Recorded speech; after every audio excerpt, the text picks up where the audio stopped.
He said we're back, but our teacher's not. Did you just sound late, Candace? Yeah. You're supposed to be on my side. Talking about other people being late. I don't never say such things like that. You good, Cal?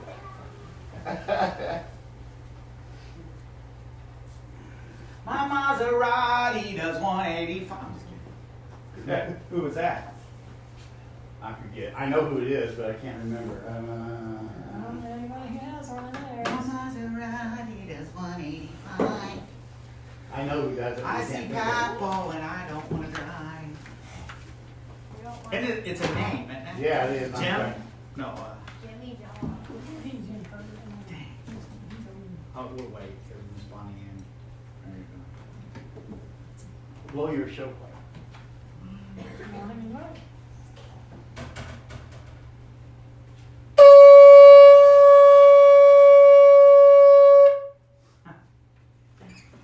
Joel. Joe Walsh. Okay. Damn, damn. What is that thing he uses? Damn. Well, it's actually the first guy who used it was Pretty Boy. What was his name? Rod Stewart? No. Oh my gosh, he played for Humble Pie at one time. Is that Eric? No, he's the one that did that. Do you feel like I? Oh, Peter Frampton. Peter Frampton. It's the same. That's what he's doing. Yeah. Oh, I never knew he was using a voice box for that. You mean Voice box? box. Box? Well, Talk. yeah, talk box. I don't know what they called it back then. What they called it back then. Voice box is what it was. Back But then. also they have wall walls. Oh, yeah. Sometimes it's a wall wall doing Yeah, cool. They have a Wawa they're building in St. Augustine. that. Yeah. Really? Yes, No, they do. Yeah. Wawa. Building a Wawa. They're building a Whataburger too. They waited until after I started dieting to do I that. know. Oh, Creamy. water. Oh, yeah. I can go Whataburger. there. Whataburger's good. I'll take a cheat day just to go there. Whataburger's good. Or at least they used to be. No, they're so good. I wonder who we're talking about today. Oh, it's up there. Jacob and Joseph. All right, Yahweh, in the name of Yeshua, we just thank you for today, Father. It's been I'm not going to lie, it's been a crazy week today, but you are in control, and we're all talking as family amongst each other, and help us learn what you have for us. Help me decrease so you can increase in Yeshua's name, amen. Okay, so the first, from Genesis chapter 30 to 36, is basically finishing up about Jacob. And then from chapter 37 to 47 is about Joseph. When we get to Joseph, we are going to do it a little bit different, and I'm asking for crowd participation. So we're just going to go over some things, and if something comes to you, please make sure you respond. Yes, ma'am. But then I'll answer questions. You don't answer? I will. You will answer questions? Okay. How much wood does a woodchuck chuck? No. Okay. If a woodchuck could chuck one. Just don't be like KK. Okay. Peppo, do you stand on green Green rocks? All right. Hey, take a couple more sips before you go to sleep, Callie. Sprite, please. Hydrate. You can't go through the holes. All right, here we go. I'm gonna take this off.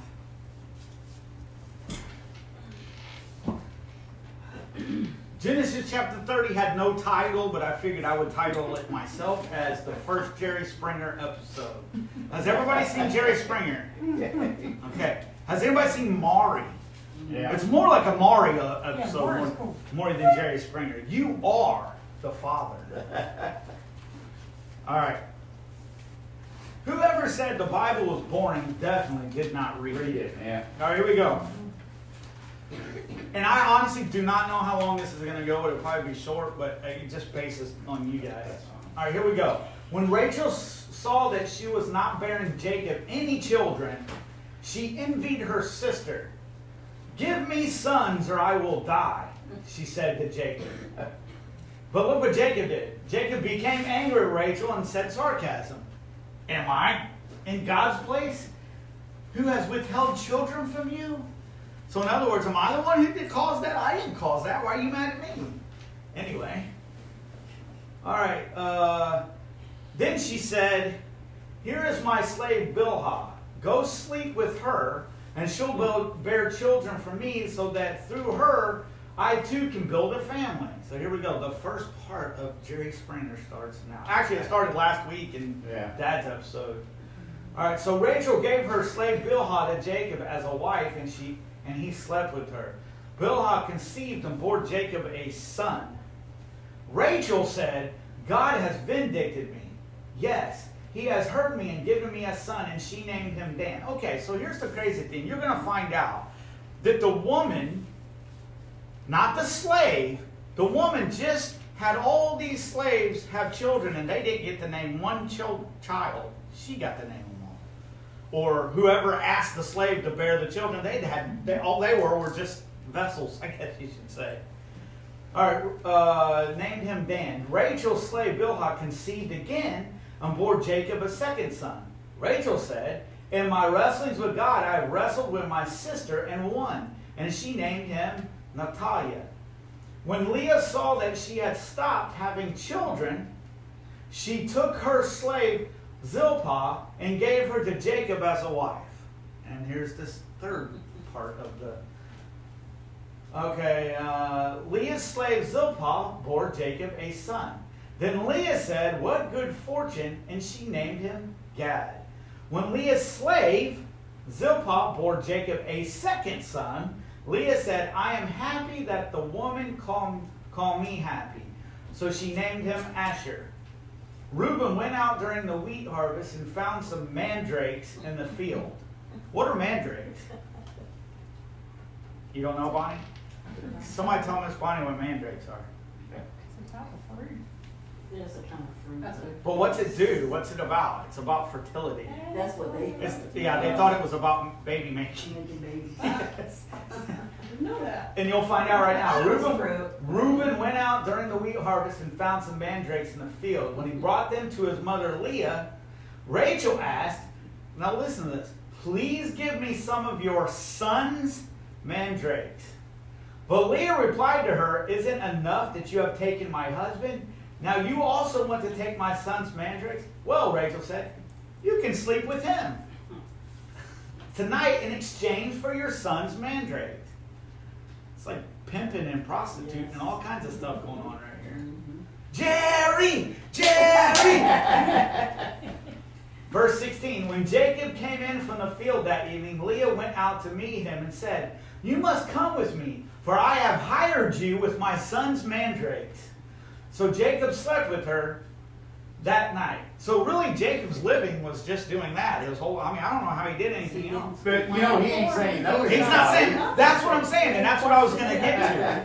That's what I was going to get to. It's not necessarily, that's what I'm saying, it's not necessarily the women, it is, but it's the man not being a man. He's just like, oh, okay, I like that. We'll go over there and do that. And typical man. So Jacob slept with her that night. God listened to Leah, and she conceived and bore Jacob a fifth son. Leah said, God has rewarded me for giving me my slave to my husband. And she named him Issachar. Verse 19. Then Leah conceived and again bore Jacob a sixth son. God has given me a good gift, Leah said. This time my husband will honor me because I have borne him 6 sons. So have you ever heard of the story? And have you ever heard this story before? I've heard people that have actually done that. A guy went out with a woman, and a woman conceived. I'm just saying on the woman part. She conceived, wanting to have a baby so that they could be tied together. That's happened a lot. I know somebody that actually happened to. I know somebody said they were pregnant, and they weren't really pregnant, so that the man would stay with her, but she wasn't really pregnant. They've been doing that way before.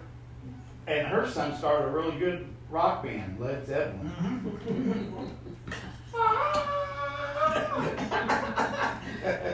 This time my husband will honor me because I have borne him 6 sons, and she named him Zebulun. Later, Leah bore a daughter and named her Dinah. Then God remembered Rachel. He listened to her and opened her womb. She conceived and bore a son and said, God has taken away my shame. She named him Joseph. May the Lord add another son to me. After Rachel gave birth to Joseph, Jacob said to Laban, send me on my way so that I can return to my homeland. I'm sure he was tired at this point. Give me my wives and my children that I have worked for, and let me go.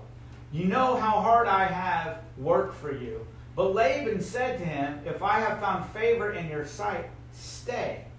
I have learned my divination that the Lord has blessed me because of you. Then Laban said, name your wages and I will pay them. So Jacob said to him, you know what I have done for you and your herds. For you had very little before I came, but now your wealth has increased. Don't go, don't. Okay, no, go ahead. I have learned by divination that the Lord has blessed me because of you. Yeah. Yeah, that one's. That's interesting. Does anybody have a different translation? Does it say the same thing in that? 27. Yes. It says, and Laban said unto him, I pray thee, if I have found favor in thine eyes, tarry. Is that the verse? I Yes, have learned yes. by. For I have learned by experience that Yeah. the Lord has blessed me for thy sake. That's probably Yes. better word than. What version's that? It's 26. King King James. James Version. Well, since that's the only Bible. The New King James Just go with says that the one. same. So Jacob said to him, you know what I've done for you? Okay, for you have very little before I came, but your wealth has increased. The Lord has blessed you because of me, and now when will I also do something for my own family? Laban asked, what should I give you? And Jacob said, you don't need to give me anything. If you do this one thing for me, I will continue to shepherd and keep your flock. Let me go through all your sheep today and remove every sheep that is speckled or spotted, every dark-colored sheep among the lambs, and the spotted and speckled among the female goats. Such will be my wages. Verse 33. In the future, when you come to check on my wages, my honesty will testify for me. If I have any female goats that are not speckled or spotted, or any lambs that are not black, they will be considered stolen. Good, said Laban. Let it be as you have said. That day Laban removed the streaked and spotted male goats and all the speckled and spotted female goats, every one that had any white on it, and every dark-colored sheep among the lambs, and he placed his sons in charge of them. He put a 3-day journey between himself and Jacob. Jacob, meanwhile, was shepherding the rest of Laban's flock. Jacob then took branches of fresh poplar, almond, and plain wood and peeled the bark, exposing white stripes on the branches. He set the peeled branches in the troughs in front of the sheep in the water channels where the sheep came to drink. And the sheep bred when they came to drink. The flocks bred in front of the branches and bore streaked, speckled, and spotted young. Verse 40. Jacob separated the lambs and made the flocks face the streaked and the completely dark sheep and Laban's flocks. Then he set his own stock apart and didn't put them with Laban's sheep. Whenever the stronger of the flock were breeding, Jacob placed the branches in the troughs in full view of the flocks, and they would breed in front of the branches. As for the weaklings of the flocks, he did not put out the branches. So it turned out that the weak sheep belonged to Laban and the stronger ones to Jacob. And the man became very rich. He had many flocks, male and female slaves, and camels and donkeys. Anybody have anything to say about that? Yeah, we got science, we got divination, we got brothels, we got all kinds of stuff going on. Yes, it's a whole thing of chaos. I was looking for the Jerry Springer theme song, but I couldn't find one that I liked, so I didn't put it on there. All right, 31. Genesis chapter 31. All right, Jacob separates from Laban. Laban overtakes Jacob, and Jacob's covenant with Laban. All right, there's a lot of verses here, but here we go. Now Jacob heard what Laban's sons were saying. Jacob has taken all that was our father's and has built his wealth from what belonged to our father. So they were talking amongst each other about what had happened. All right, and Jacob saw from Laban's face that his attitude toward him was not the same. Then the Lord said to him, go back to the land of your fathers and to your family, and I will be with you. Verse 4, Jacob had Rachel, and Leah called to the field where his flocks were. he said to them, okay, wait, let me go back to this. What did God tell him? Go back where he told him to leave to start with. And God told him that, right? Yeah. All right, here we go. But there's a lot of people that will go say God told me, and then I'm going to go back. God didn't tell them to go back, Right. but they do it on their own. Yes. Yeah, that's a good point. But what did God tell him to do right They here? go back. Okay, so here we go. I put that in red just so that we can remember that. All right, the feeling, okay. He said to them, I can see from your father's face that his attitude toward me is not the same, but the God of my father has been with me. So he recognized that God has been with him. You know that I have worked hard for your father and that he has cheated me and changed my wages 10 times. But God has not let him harm me. And he also said God has not let him harm him. If he said, the spotted sheep will be your wages, then all the sheep were born spotted. If he said the streaked sheep will be your wages, then all the sheep were born streaked. God has taken your father's herds and given them to me. When the flock, now he said, God has taken your, okay. When the flocks were breeding, I saw in a dream that the streaked, spotted, and speckled males were mating with the females. In that dream, the angel of God said to me, Jacob. And I said, here I am. And he said, look up and see, all the males that are mating with the flocks are streaked, spotted, and speckled. For I have seen all that Laban has been doing to you. So he already knows that Laban has been treating him bad. Let's continue. I am the God of Bethel, where you poured oil on the stone marker and made a solemn vow to me. Get up. Who's talking? Leave this land and return to your native land. That's the second time you've said it, if I'm not mistaken. And Jacob has recognized all the things that God has done, has also recognized that God's hand has been on him. Let's continue. Then Rachel and Leah answered him, do we have any portion or inheritance in our father's household? Are we not regarded by him as outsiders? For he has sold us and has certainly spent our money. In fact, all the wealth that God has taken from our father belongs to us and to our children. So do whatever God has said to you. All right, so they say, do whatever God has told you. Then Jacob got up and put his children and wives on the camels. He took all the livestock and possessions he had acquired in Padan Aram, and he drove his herds to go to the land of his father Isaac in Canaan. When Laban had gone to shear his sheep, Rachel stole her father's household idols. So let's just forget everything that she had just said about let God do whatever he's going to do, and I'm just going to go take care of it myself. And Jacob deceived. So here we go. So Jacob already heard all this stuff, already gave props to God. He knows God told him twice to go to the land, and then here we go. And Jacob deceived Laban the Aramean, not telling him that he was fleeing. He fled with all his possessions, crossed the Euphrates, and headed for the hill country of Gilead. On the third day, Laban was told that Jacob had fled, so he took his relatives with him, pursued Jacob for 7 days, and overtook him at Mount Gilead. But God came to Laban the Aramean in a dream at night. Watch yourself, God warned him. Don't say anything to Jacob, either good or bad. So Jacob's already taken care of him. And we'll find out later what happened. When Laban overtook Jacob, Jacob had pitched his tent in the hill country, and Laban and his brothers also pitched their tents in the hill country of Gilead. Then Laban said to Jacob, what have you done? You have deceived me and taken my daughters away like prisoners of war.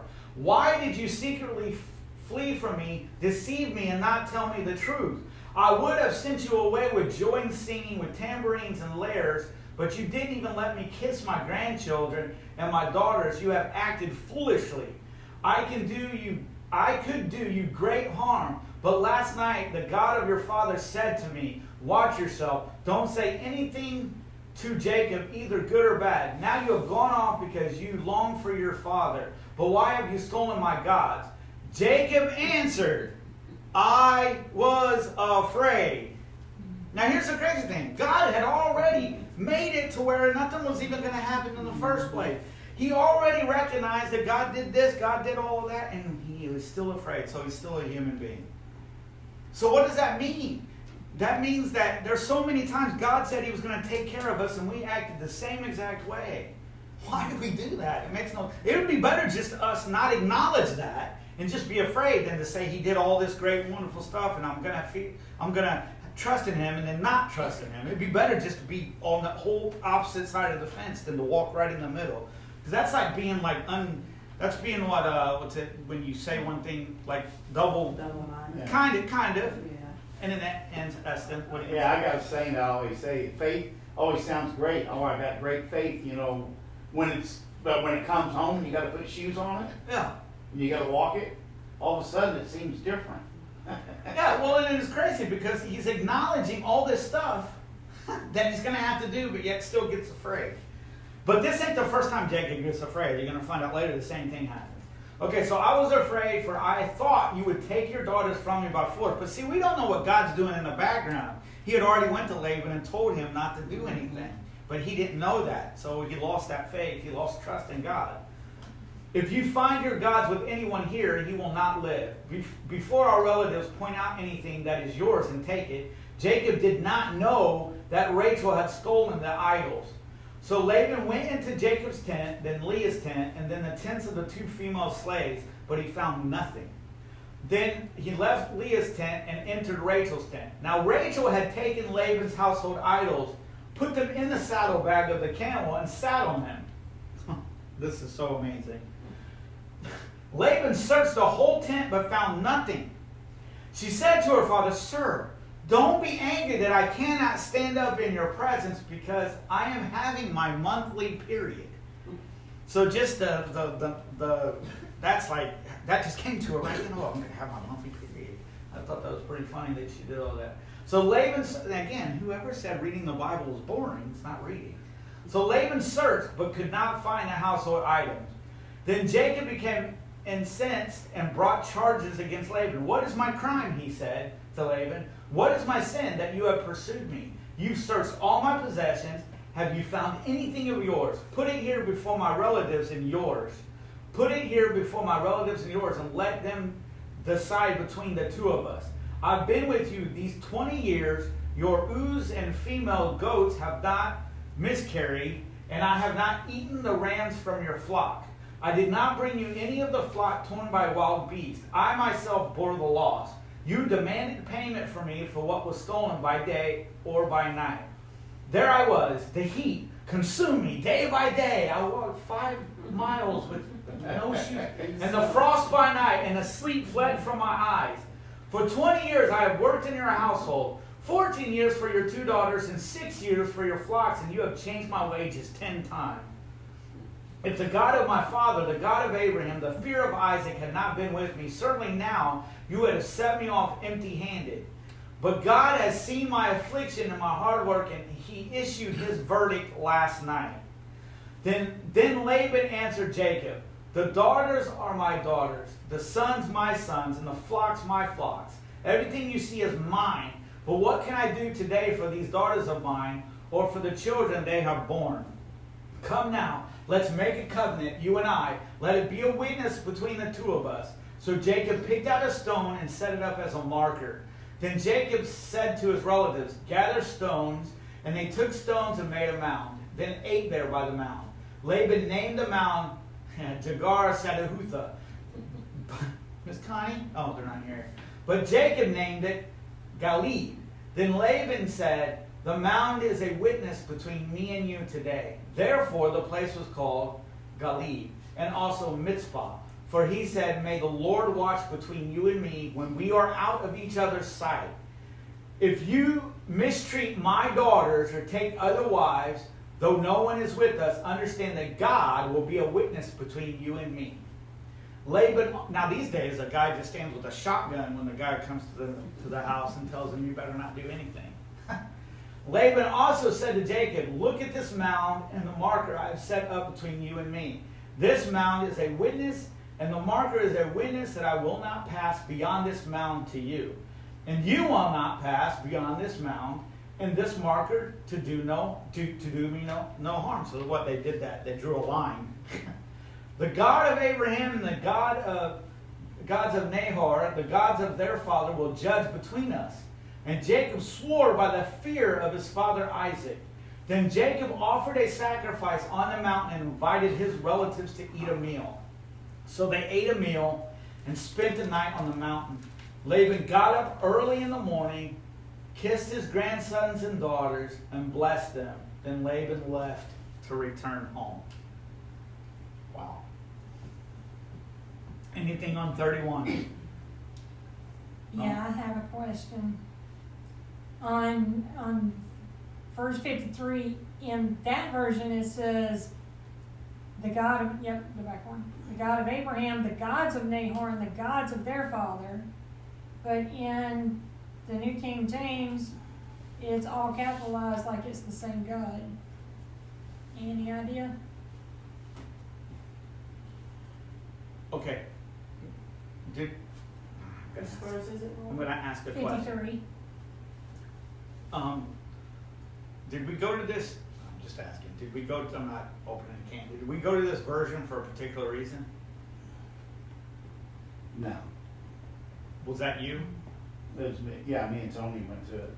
Because that was the best one we had. We didn't like using King James because of the ease of the house.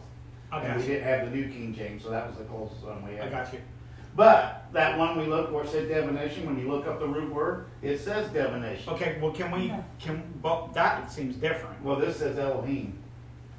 Both of those, it says I'm the God Elohim. So where'd they come up with that? And the gods of their father, I don't know.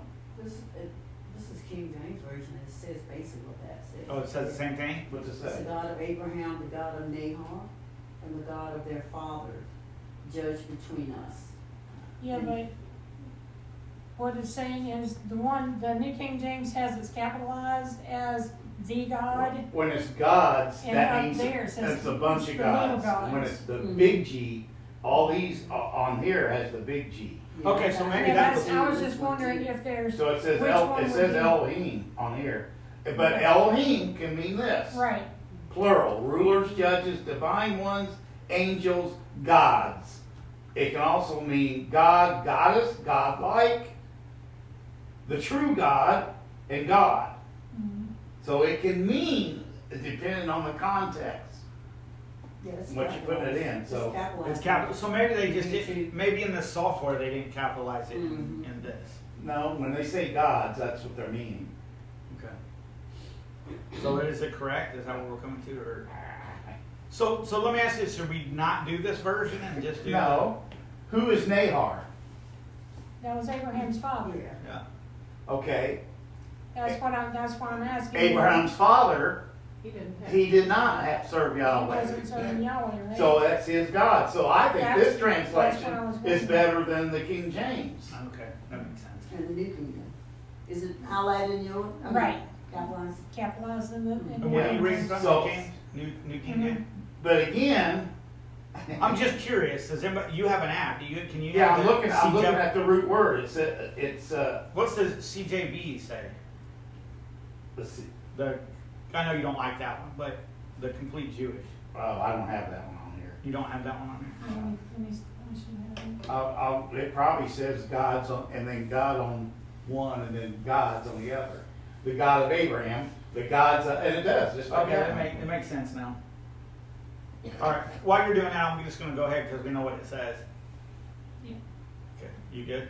All right. Yeah, I was just curious. No. I was talking to Kansas because Technically, I think that's a better Better translation translation. than the. Yeah, the CJB has the little G, Yeah. little gangster. little gangster, yeah. Okay, so they have a little G on there. All right. Genesis chapter 32. Preparing to meet Esau, and Jacob wrestles with God. We're about to find out the second time Jacob gets fearful. Jacob went on his way, and God's angels met him. When he saw them, Jacob said, "This is God's camp." So he called that place Mahanaim. Just bear with however I say it. Jacob sent messengers ahead of him to his brother Esau. Jacob sent messengers ahead of him to his brother Esau in the land of Seir, the country of Edom. He commanded them, "You are to say to my lord Esau, this is what your servant Jacob says. I have been staying with Laban and have been delayed until now. I have oxen, donkeys, flocks, male and female slaves. I have sent this message to inform my Lord in order to seek your favor." So, was his whole idea of the wages that he was getting from Laban, he wasn't getting Laban, but he was getting all that stuff to go do exactly what he's about to do now? No, I don't think so. You think he just used that while he had it? He's going back to where Yeah, he's he's going- So, He is, but he's so he using- was already doing that before God told him to go back. So he just thought of that. Well, I'll just go ahead and. Well, he's going to have to face Yeah, Esau. to get So Esau, he's yeah. trying. He's calling him the Lord and everything. Yeah. Master, my ruler. Yeah. Okay, I have sent this message to inform my Lord in order to seek your favor. When the messengers returned to Jacob, they said, "We went to your brother Esau. He is coming to meet you, and he has 400 men with him." We've seen all the stuff that Jacob had said. Look at the very next one. Jacob was greatly afraid and distressed. He divided the people with him into 2 camps along with the flocks, cattle, and camels. He thought, if Esau comes to one camp and attacks it, the remaining one can escape. Then Jacob said, "God of my father Abraham and God of my father Isaac, the Lord who said to me, 'Go back to your land and to your family, and I will cause you to prosper.' I am unworthy of all kindness and faithfulness." At least on this one, he's kind of like talking to God. So, Yeah.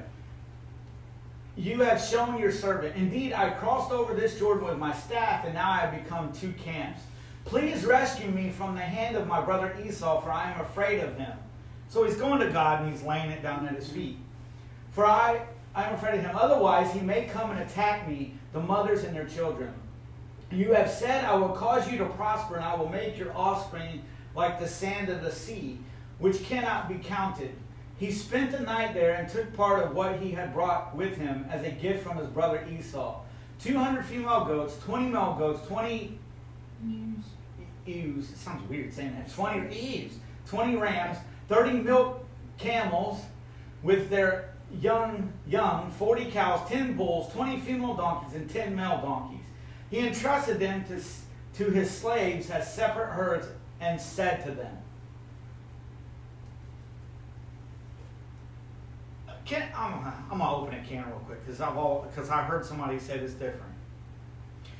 Are the slaves that we've talked about in the Bible the same thing as slaves that we know of today? No.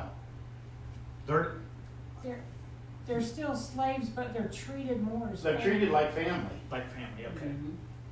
Well, in some instances. Well, You're It's getting- supposed to be. Though all the women are getting used as baby makers. yeah, I mean, but they're not treated But they're like- protected and they're not treated Okay. bad, and Okay. they get wages and. Okay, so let's bring that up then. Are the slaves that the Bible was talking about that we just read a couple months ago talking about these slaves, or is it talking about the slaves of Jewish, or Hitler's slaves, African Americans that were slaves? Is he talking about? You remember how we talked about you treat them Yeah. good? And is he talking about that, or is he talking about like these slaves Both. here? Both. Okay, I just want to know if it was the same. A slave has an owner, Right. so they own you. So no matter how they're treating you, you still you still gotta Okay, makes sense. act right. Okay, I just want to make sure that was clear. I had somebody tell me otherwise. All right, verse 16. He entrusted them to his slaves as separate herds and said to them, "Go on ahead of me and leave some distance between the herds." And he told the first one, "When my brother Esau meets you and asks, 'Who do you belong to? Where are you going? And whose animals are these ahead of you?'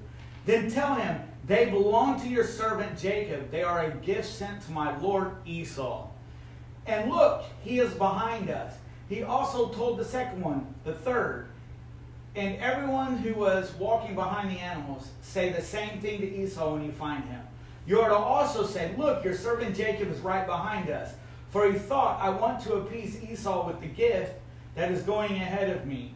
After that, I can face him, and perhaps he will forgive me.'" So he kind of went to God, said he was fearful, but his plan was still kind of a fearful act. He's going to send everybody ahead of him so that he doesn't have to face Esau first.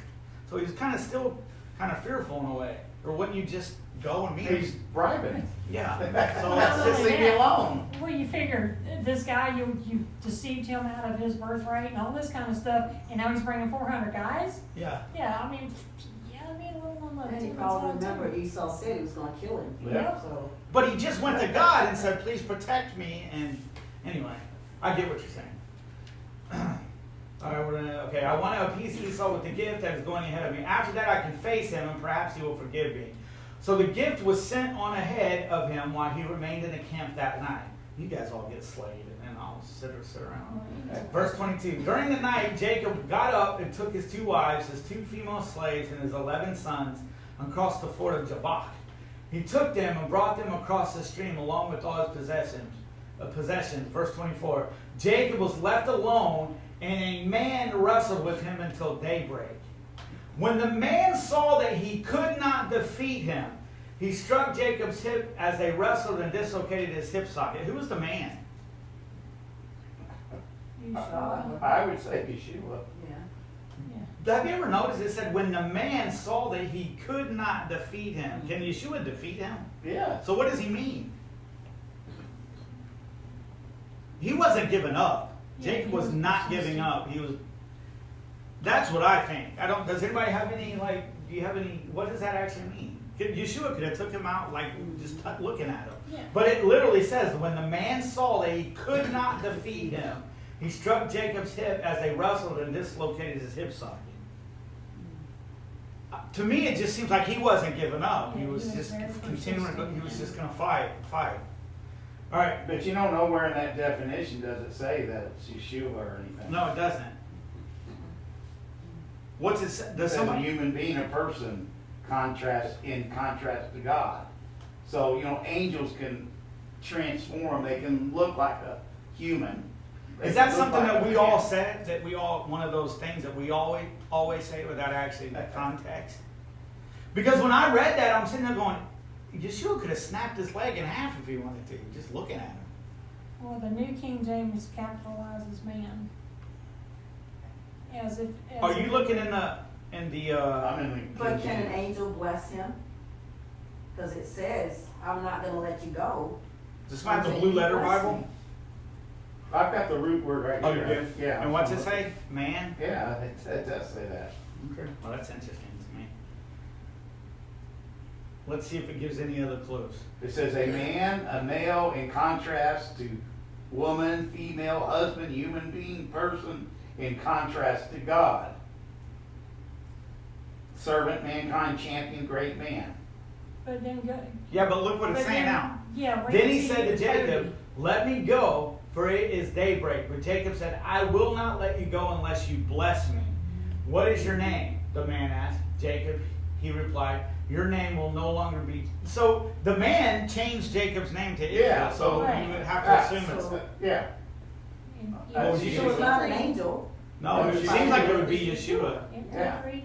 But that did. I'm not gonna lie, because I never really paid Yeah. attention to when it said the man said. Well, he was Yeshua's gonna be- even called the Son of Man. Right. Yeah, I get that, but when it says the man said he wasn't going to be defeated, then he, but Well, it's just got modern language. The man. He's the man.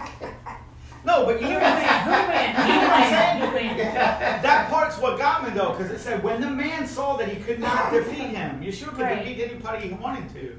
So that's what is that exactly? I think it means he was just going all out. He Yeah. just didn't give He up. just knew he was going to keep being persistent. Does it say that when the man saw that he could not defeat him? Does it say that in the New King James too? Yeah, I think so. Yes. Yeah. Okay. Verse 26. Then he said to Jacob, "Let me No, go." it says prevail. Could not prevail against him. Okay, but it still says the man said he could not prevail. To endure. It can mean to endure. So he Okay, yeah. So he was sitting. Okay, so like what I So was in saying. other words, he's going to hold on. He's going to have to hurt him Yes, to get yes. for him to There let you go. go. Okay, good. So I'm he glad you actually does. There you Said go. he I'm was glad gonna you said that continue one. this one,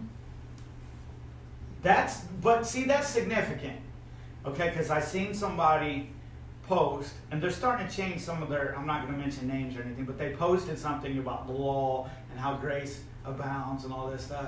But see, it's that digging in to actually understand what that's actually meaning. That's without, because when I read that, I'm like, man, I always thought that it was Yeshua, and I was like, but how could? And I was like, it must be because he's just. But when you said prevail, or what was the other word you said? Yeah. Endure. Endure, yeah. That closes it right there. That's another witness. Of So, what so that that's actually one of the meanings. It has other meanings. Yes. But if you take it in the context, text. then Yes. you got to use. Very, very good. All right, I will not let you go until you bless me. What is your name? The man asked. Jacob, he replied. Your name will no longer be Jacob. He said it will be Israel, because you have struggled with God and with man and have prevailed. There you go. It just answered itself. Oh, Yeah. See how that works? Just read a little bit further. yeah. Verse 30. Then Jacob asked him, "Please tell me your name." But he answered, why do you ask my name? And he blessed him there. Jacob then named the place Peniel, for he said, "I have seen God face to face, and I have been delivered." So right there he So says it it. tells you Yep. right there, yeah. See? But it's still fascinating Yeah. unless you dig into it saying endure. Makes sense. All right. The sun shone on him. That's just kind of a lesson, too. If you read the Bible in context, it's going to eventually explain itself. The sun shone on him as he passed by Peniel, limping on his hip. That is why to this... Okay, so I did have a question about this. So that is why to this day, the Israelites don't eat the thigh muscle that is at the hip socket. So in 2023... That's Say when it. it was written then. Say it, okay. As to this day right here. Yes. Okay. Because he struck Jacob's hip, I just wanted to hear you say it, socket at the thigh muscle. All right, any questions? Now there's probably some people that say, well, if you're Yeah. not good. That's why I wanted you to say that. All right, anybody else about 32? Yes. They eat it? They don't eat it? Yeah, they didn't back then because it was a significant of Jacob's thigh muscle. Why would they want to? Why would they want to? Yeah. The same reason you eat chicken? Yeah, it's that you're eating chicken, parts of chickens.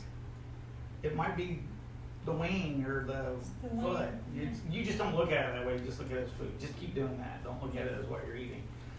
Well, you do to an extent because you don't want to eat the stuff you're not supposed to eat. All right, chapter 33, Jacob and Esau. All right, when we get to 37 on, it's going to be a little bit different format. I hope you like it. I kind of enjoy doing it this other way too. Now Jacob looked up and saw Esau coming toward him with 400 men. So he divided the children among Leah, Rachel, and the 2 female slaves. He put the female slaves first. You guys go first. See? Scaredy cat. He said the women first. So that 400 men Yeah. is the same root word as that man that we just looked at. It's Man, male, woman, female, husband. in that context? It's the same thing. Yes, that root is the root word, the same root word. Yeesh, I think is how you say it. Iysh. Yeesh, or something like that. I don't know how you say it. I was just looking at it, ISH, it says literally, simply means man, but it says some points in the Bible, it means husband. Yeah, but also as a human being person in contrast to God. It's interesting. Very interesting. He put the female slaves first. You guys go first. I'm going to destroy all you first. Leah and her sons next. And Rachel. And guess who came in last? Joseph. See? He himself went on ahead and bowed to the ground. All right, here. He himself went on ahead and bowed to the ground 7 times until it approached his brother. But Esau ran to meet him, hugged him, threw his arms around him, and kissed him. Then they wept. I don't know why I started crying there, but anyway. When Esau looked up and saw the women and children, he asked, well, okay, imagine that. You're going and you think you're going to get destroyed, and he opens his arm out, and he just loves on you. And that's exactly how we treat God. And he opens his arms and loves on us. I mean, there's times that we think we did something we're not supposed to, and he offers us grace and mercy when we don't deserve it. And we expect to get like crushed, and he just opens his arm and says, just don't do it again. You know, like he did with the woman in the well. Just don't sin no more. Go sin no more. And he could have easily did anything to her. She could have got punished right now. Esau's probably had so much stuff going on in his life that he's glad to see some family. Yeah, absolutely. Yeah, because it's been 20 years. Yeah. When Esau looked up and saw the woman and children, he asked, who are these with you? He answered, the children God has graciously given your servant. Then the female slaves and their children approached him and bowed down. Leah and her children also approached and bowed down. And then Joseph and Rachel approached and bowed down. So Esau said, what do you mean by this whole procession I met? to find favor with you, my lord, he answered. I have enough, my brother, Esau replied. Keep what you have. But Jacob said, no. Please, if I have found favor with you, take this gift from my hand. For indeed I have seen your face, and it is like seeing God's face since you have accepted me. Verse 11. Please take my present that was brought to you, because God has been gracious to me, and I have everything I need. So Jacob urged him until he accepted. Then Esau said, let's move on, and I'll go ahead of you. Jacob replied, my Lord knows that the children are weak, and I have nursing sheep and cattle. If they are driven hard for one day, the whole herd will die. Let my Lord go ahead of his servant. I will continue on slowly, at a pace suited to the livestock and the children, until I come to my Lord at Seir. Esau said, let me leave some of my people with you. But he replied, why do that? Please indulge me, my Lord. On that day, Esau started on his way back to Seir, but Jacob went on to Sukkoth. He built a house for himself and stalls for his cattle. That is why the place was called Sukkoth. After Jacob came from Padan Aram, he arrived safely at the Canaanite city of Shechem and camped in front of the city. He purchased a section of the field from the sons of Hamor, Shechem's father, for 100 kistas, where he had pitched his tent. Verse 20, and he set up an altar there and called it God, the God of Israel. All right, does anybody have anything in 33? No? 5:42. All right. Genesis chapter 34, Dinah defiled.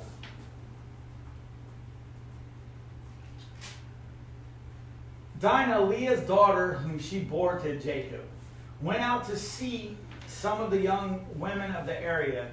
When Shechem, son of Hamor the Hittite, a prince of the region, saw her, he took her and raped her.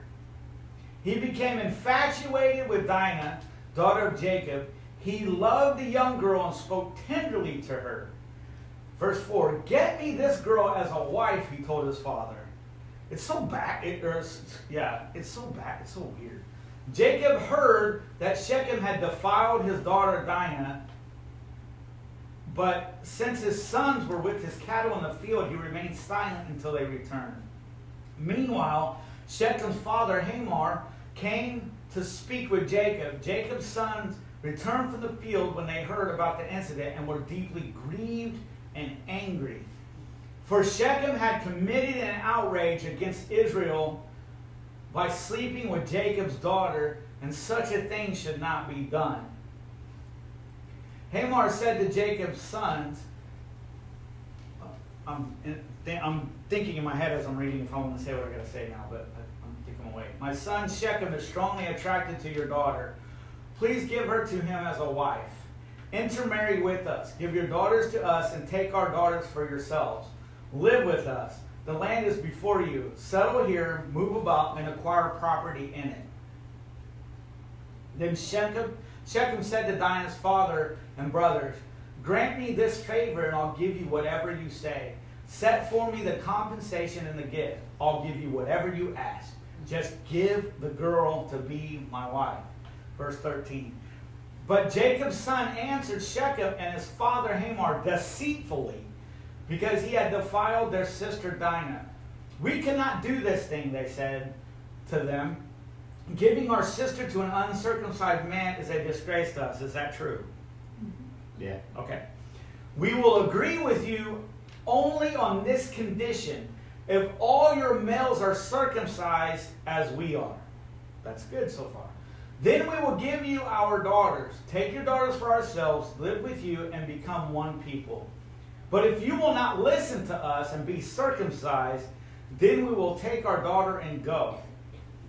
Their words seemed good in the eyes of Hamor and his son Shechem. The young man did not delay doing this, because he was delighted with Jacob's daughter. Now he was the most important in all the father's house. So Hamor and his son Shechem went to the gate of their city and spoke to the man there. These men are peaceful toward us, they said. Let them live in our land and move about in it. For indeed, the region is large enough for them. Let us take their daughters as our wives and give our daughters to them. But the men will agree to live with us and be one people only on this condition: if all our men are circumcised as they are, won't their herds, their possessions, and all their livestock become ours? Only let us agree with that, and they will live with us.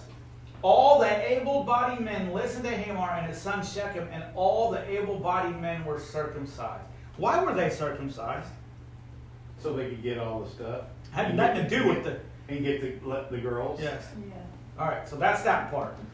On the third day, when they were still in pain, two of Jacob's sons, Simeon and Levi, Dinah's brothers, took their swords, went into the unsuspecting city, and killed every male. So where was the deception?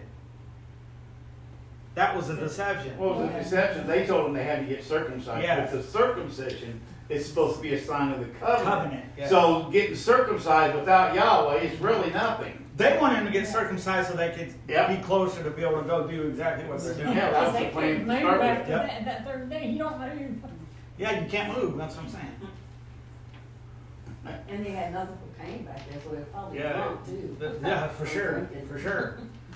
They killed Hamor and his son Shechem with their swords, took Dinah from Shechem's house, and went away. Jacob's other sons come to the slaughter and plundered the city because their sister had been defiled. They took their sheep, cattle, donkeys, and whatever was in the city and in the field. They captured all the possessions, children and wives, and plundered everything in the house. I want you guys to get ready to answer the question. It's the very last verse.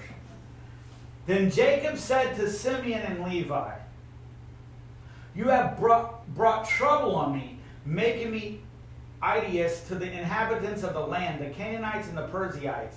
We are few in number. If they unite against me and attack me, I and my household will be destroyed." But they answered, here you go, "Should he have treated our sister like a prostitute?" Question mark. Can you answer that question? So the daughters of that land, what were they? Were they like prostitutes or harlots, or? Because she went to visit them. So were those daughters of that land? Act like a harlot. Yes. Yeah. Committed adultery. So maybe that's why they asked that question. Okay, I'm gonna read that. I'm gonna read this little thing, and you guys tell me what you think. Okay. I just looked up this verse right here, verse 31. Okay, it says, Jacob is angry at his two of his sons, Levi and Simeon. He is furious that their brash and bloody act of revenge has left him and his large company exposed and vulnerable to retaliation from the people of the land. Genesis 34:25-30. Sadly, it seems his emotions are mostly over the damage this done to his reputation.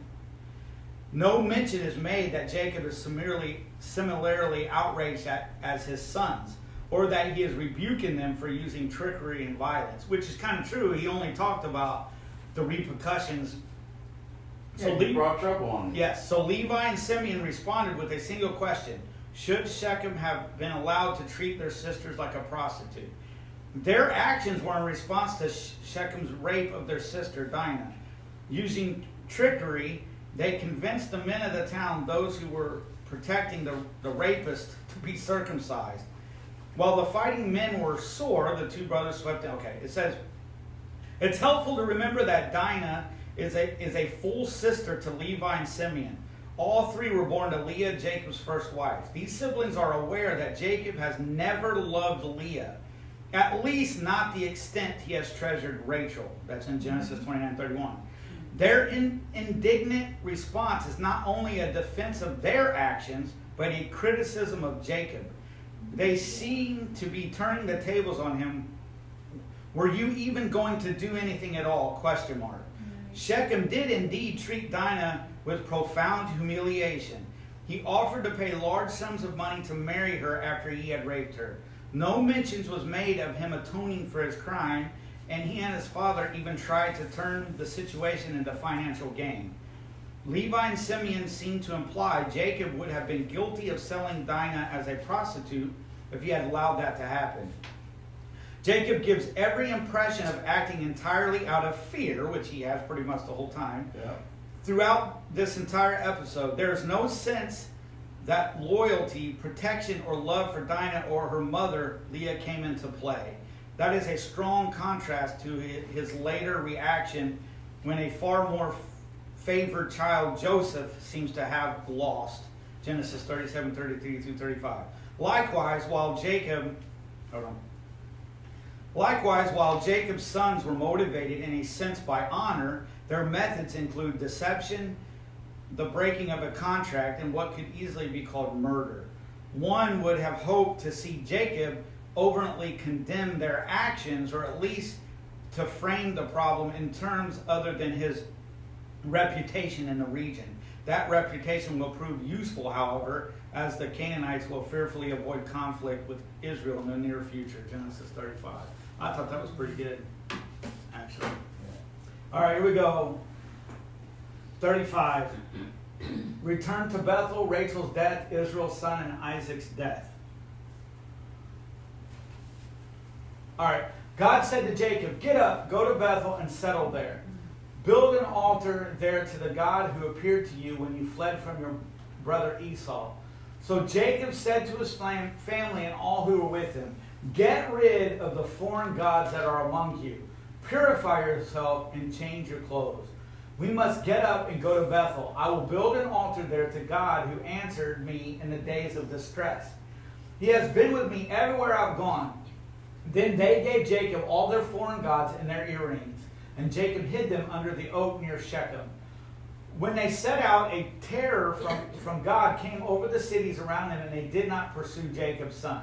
So Jacob and all who were with him came to Luz, that is Bethel, in the land of Canaan. Jacob built an altar there and called the place God of Bethel, because it was there that God had revealed himself to him when he was fleeing from his brother. Deborah, Rebekah's nurse, died and was buried under the oak south of Bethel. So Jacob named it Oak of Weeping. God appeared to Jacob again after he returned from Padan Aram, and he blessed him. God said to him, your name is Jacob. You will no longer be named Jacob, but Israel will be your name. So he named him Israel. Verse 11. God also said to him, I am God Almighty. Be fruitful and multiply. A nation, indeed an assembly of nations, will come from you, and kings will descend from you. The land that I gave to Abraham and Isaac I will give to you, and I will give the land to your descendants after you. Then God withdrew from him at the place where he had spoken to him. Jacob set up a marker at the place where he had spoken to him, a stone marker. He poured a drink offering on it and anointed it with oil. Jacob named the place where God had spoken with him Bethel. They set out from Bethel. When they were still some distance from Ephrath, Rachel began to give birth, and her labor was difficult. During her difficult labor, the midwife said to her, don't be afraid, for there is another son for you. With her last breath, for she was dying, she named him Benoni, but his father called him Benjamin. So Rachel died and was buried on the way to Ephrath, that is Bethlehem. Jacob set up a marker on her grave. It is a marker at Rachel's grave to this day. Israel set out again and pitched his tent beyond the Tower of Eder. While Israel, okay, I've seen this marker on the grave. What exactly is he doing? So when somebody dies and you go put a marker, you go put they lived from blah, blah, blah, blah. I know you always say let the dead bury the dead. Should somebody keep going to a funeral ground like every year? Or Some people do. I mean, is that what? I'm not interested in it. It doesn't make it wrong or wrong if somebody doesn't do that. I got you. Okay. So while Israel was living in that region, Reuben went in and slept with his father's concubine, Bilhah, and Israel heard about it. Jacob had 12 sons. Leah's sons were Reuben, Simeon, Levi, Judah, Issachar, and Zebulun. Rachel's sons were Joseph and Benjamin. The sons of Rachel's slaves, Bilhah, Dan, and Naphtali. The sons of Leah's slaves, Zopalaware, Gad and Asher. Where are the Smiths when I need them? These are the sons of Jacob who were born to him in Padan Aram. Jacob came to his father Isaac at Mir in Kiriath Arba. Oh my gosh, that is Hebron, where Abraham and Isaac had stayed. Isaac lived 180 years. He took his last breath and died, and was gathered to his people, old and full of days. His sons Esau and Jacob buried him. Okay, so how many women forms the 12 tribes? How many women? Yeah. There was 4 women. Not any. That birthed the 12, yeah. Yeah. There were 4. And 2 of them were slaves. Right. Oh. Get that? Yeah.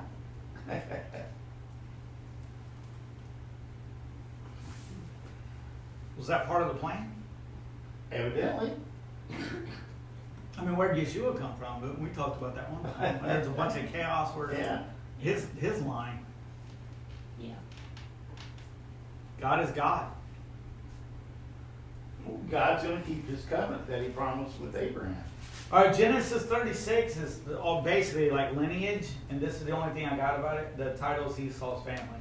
But verse 6, Esau took his wives, sons, daughters, and all the people of his household, as well as his herds, all his livestock, and all the property he had acquired in Canaan. He went to a land away from his brother Jacob, for their possessions were too many for them to live together, and because of their herds, the land where they stayed could not support them. So Esau, that is Edom, lived in the mountains of Seir. So they separated. All right.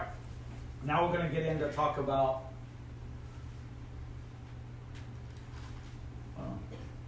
Joshua. All right. Huh? See, I did it again. Everywhere you see Joseph, it's Joshua. It's Joshua. I mean, excuse me, Joseph. It's Joshua. Wait. Joshua is Joseph. Yeah. I did it again. All right. Joseph, the son of Jachan and Rachel. All right, here we go. This is different. Son This is of different. Jacob and Rachel. Joseph was the 11th son of Jacob, and he was born to Jacob's favorite wife, Rachel.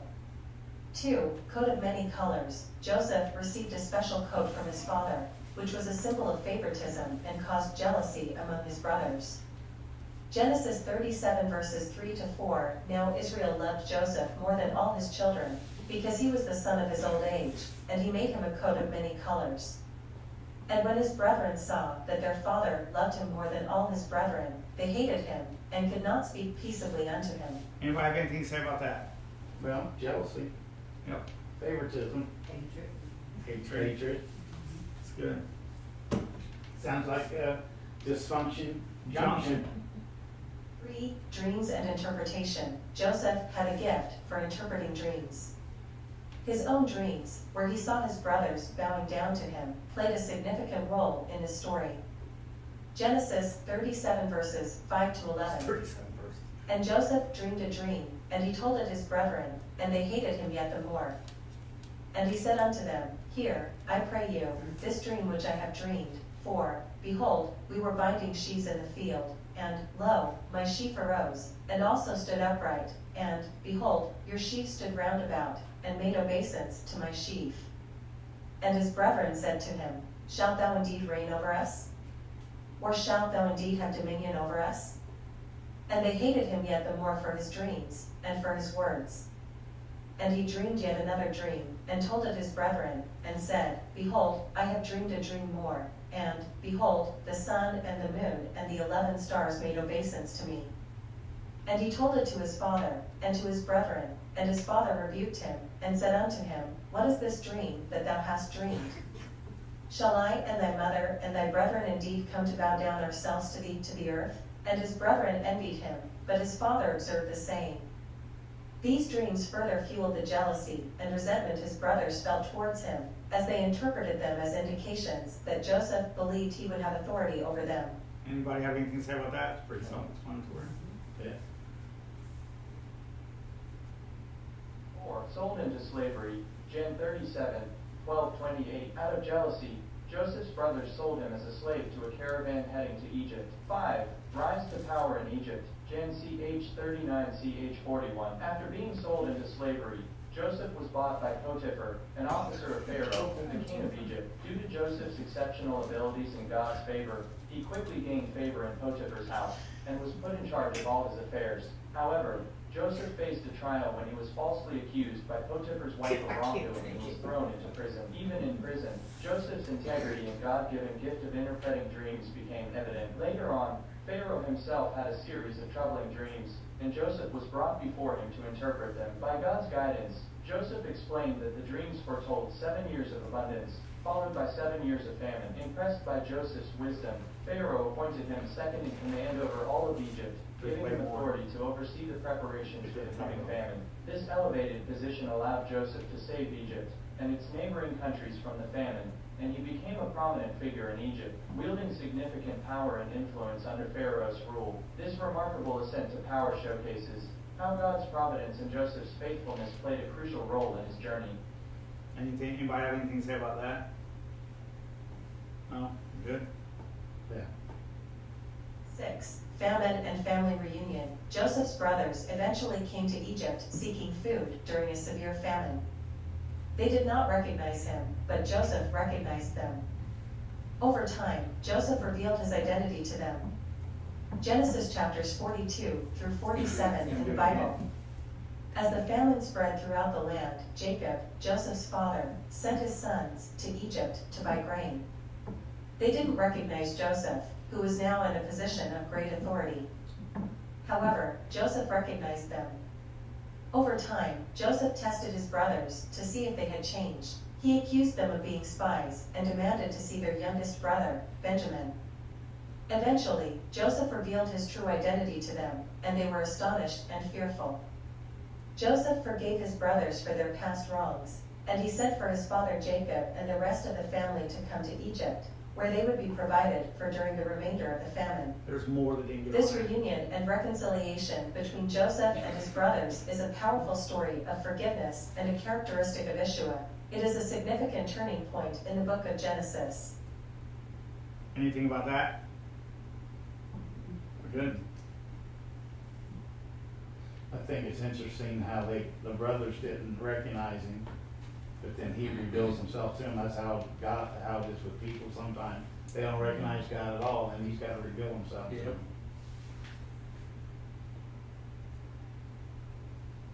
Push the thing, it's not going anywhere. Okay. Something just happened. It locked up again. All right, the story of Joseph in the Bible holds several deeper meanings and lessons. All right, number one, faith and resilience. Joseph's life is marked by trials and tribulations, from being sold into slavery by his own brothers to facing false accusations.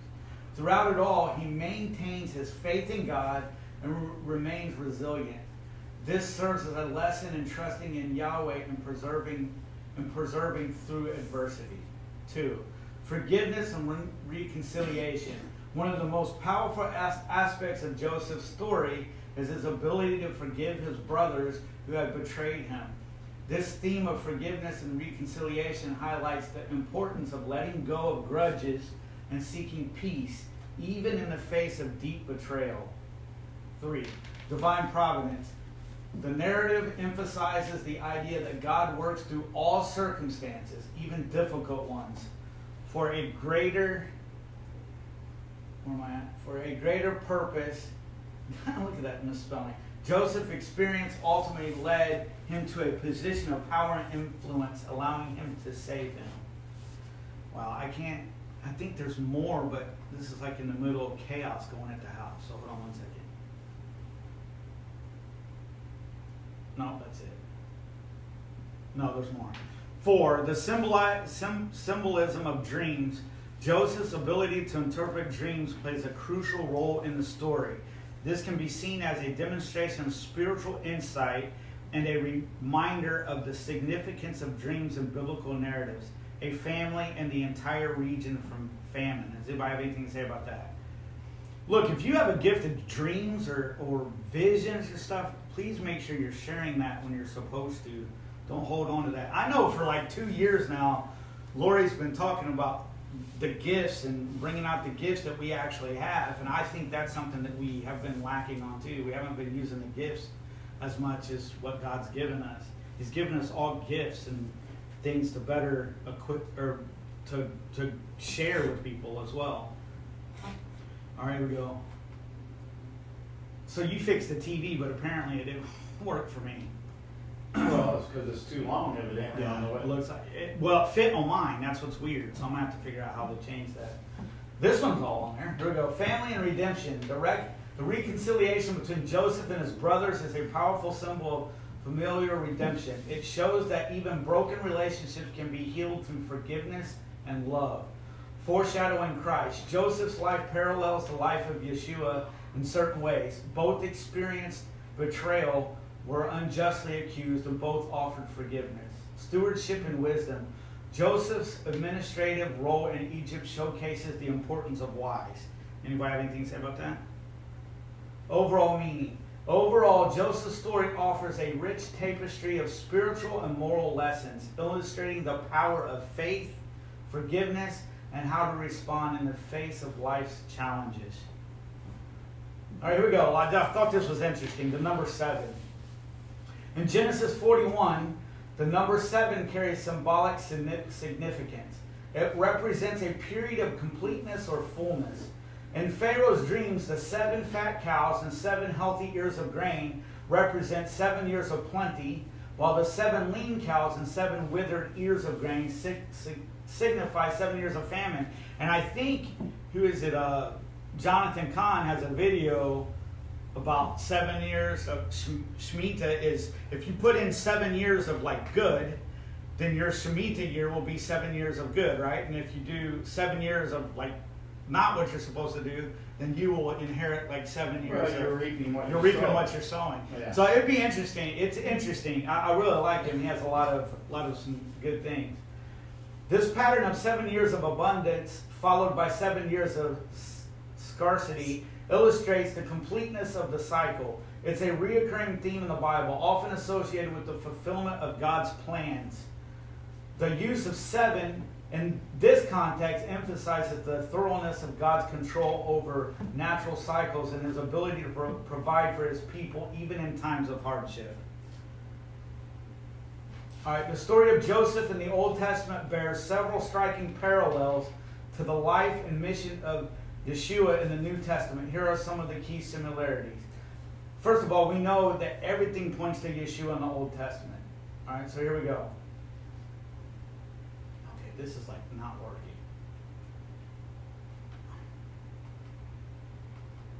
My computer like messed up. All right, here we go. 1. Beloved son. Both Joseph and Yeshua were beloved sons. Joseph was his father's, Jacob's, favorite son, and Yeshua is the beloved son of God.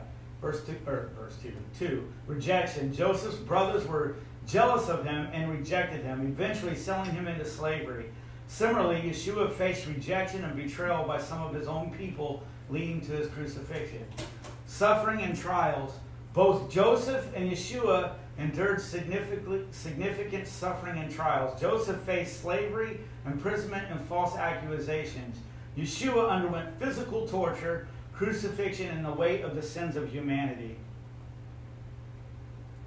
4. Forgiveness and redemption. Despite their sufferings, both Joseph and Yeshua forgave those who wronged them. Joseph forgave his brothers and provided for them during the famine. Yeshua forgave those who crucified him, praying, Father, forgive them, for they do not know what they are doing.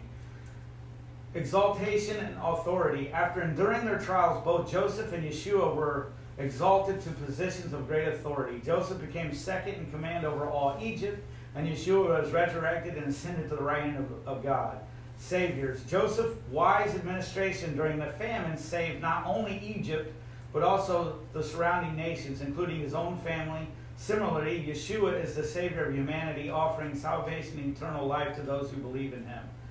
Provider of bread. Joseph was in charge of distributing grain during the famine, providing physical, I think that's supposed to be substance. Yeshua referred to himself as the bread of life, offering spiritual nourishment and internal substance.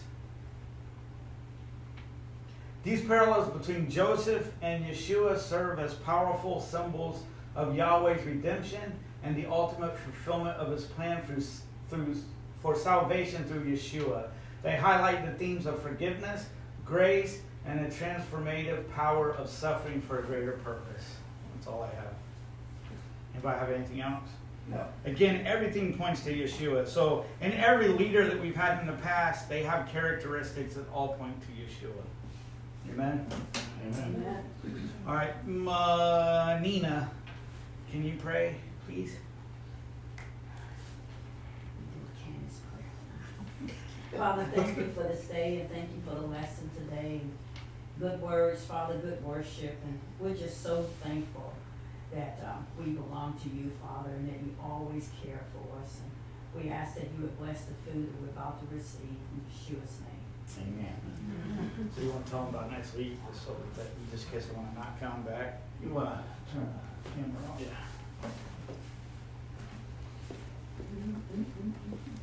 Peace in the Middle East, guys.